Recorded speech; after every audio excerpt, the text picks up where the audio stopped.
Have you ever told yourself, I'll rest after this project, or I'll take care of myself once things calm down, only to realize that moment never comes? You push, you sacrifice, you keep going, and slowly, exhaustion becomes your normal. The truth is, many of us aren't lacking time for self-care.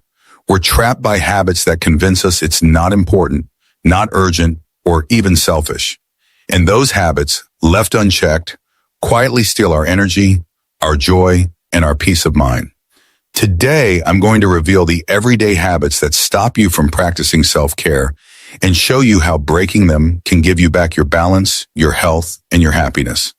Let me tell you about Rachel. She was the kind of person everyone admired, a legal friend, a dedicated colleague, the one who always showed up when people needed her.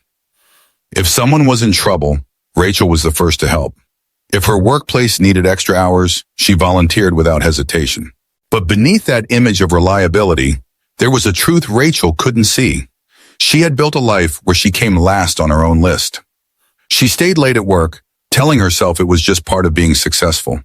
She said yes to every request, believing that saying no would disappoint others. She convinced herself that skipping meals, cutting back on sleep, and ignoring her own needs were signs of discipline, of strength. At first, it all felt manageable, even admirable, like proof she was hardworking and dependable. But slowly, cracks began to show.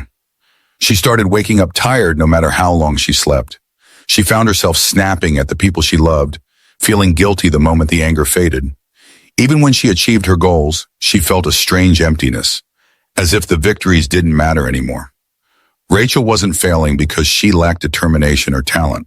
She was failing herself because of the invisible habits that taught her self-care was optional, when in reality, it was essential.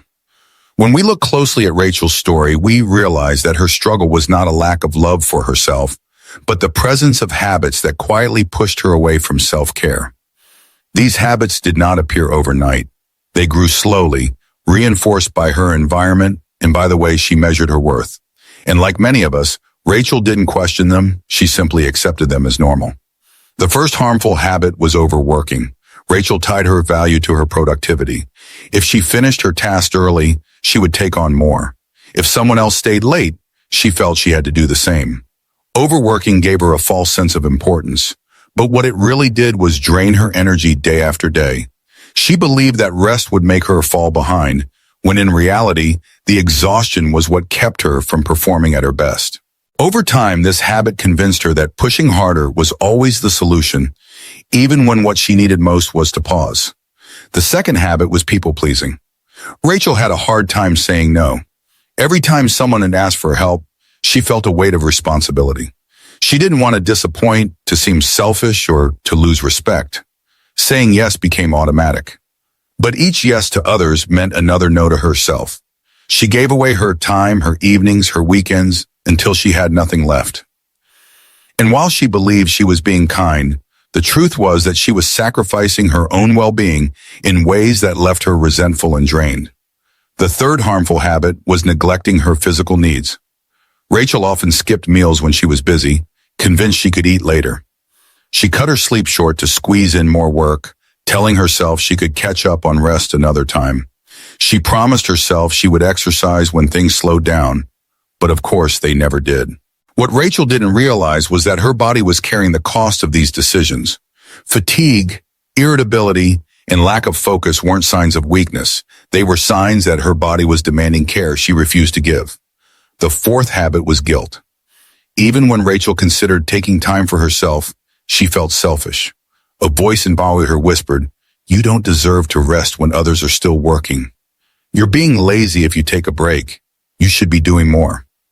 This guilt was perhaps the most dangerous habit of all, because it ensured that even when she tried to practice self-care, she sabotaged herself emotionally.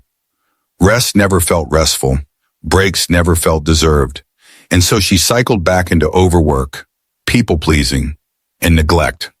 What makes these habits so destructive is that they disguise themselves as virtues. Overworking looks like commitment. People-pleasing looks like kindness. Neglecting physical needs looks like discipline.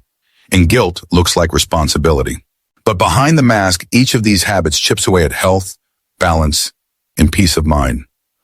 Rachel didn't see the danger until exhaustion caught up with her. And this is the reality for so many of us. We mistake harmful habits for admirable qualities, only to discover that they are slowly draining the very life we are trying to build. These are the habits that hurt. They stop us from practicing self-care, not because we don't know what to do, but because we've trained ourselves to believe that caring for ourselves is less important than pleasing others, achieving more, or meeting endless expectations. Until we question these habits, we risk living like Rachel, always showing up for others, but never truly showing up for ourselves. The same way Rachel's life was shaped by habits that hurt, it could also be reshaped by habits that heal. The first healing habit was learning to set boundaries.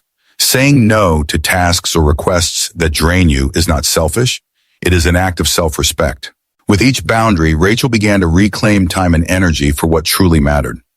The second habit is honoring physical needs.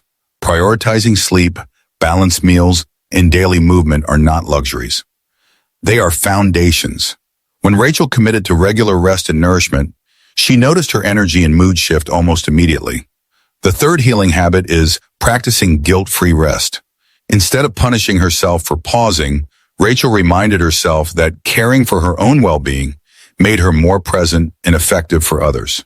Finally, Rachel embraced moments of reflection, journaling, breathing exercises, or simply checking in with herself each day. These small practices reminded her that self-care is not optional. It is essential fuel for life. At the end of the day, self-care is not a reward you earn after working hard enough. It is the foundation that allows you to keep going. The habits that stop us from practicing self-care often disguise themselves as strength or responsibility. But the truth is, they quietly drain us until we have nothing left to give. So tonight, choose differently. Say no to one thing that doesn't serve you. Go to bed earlier. Take a walk without guilt. Remind yourself that caring for your mind and body is not selfish. It is essential. If this message resonates with you, share it with someone who needs to hear it. Because when you break the habits that hold you back from self-care, you don't just heal yourself, you inspire everyone around you to do the same.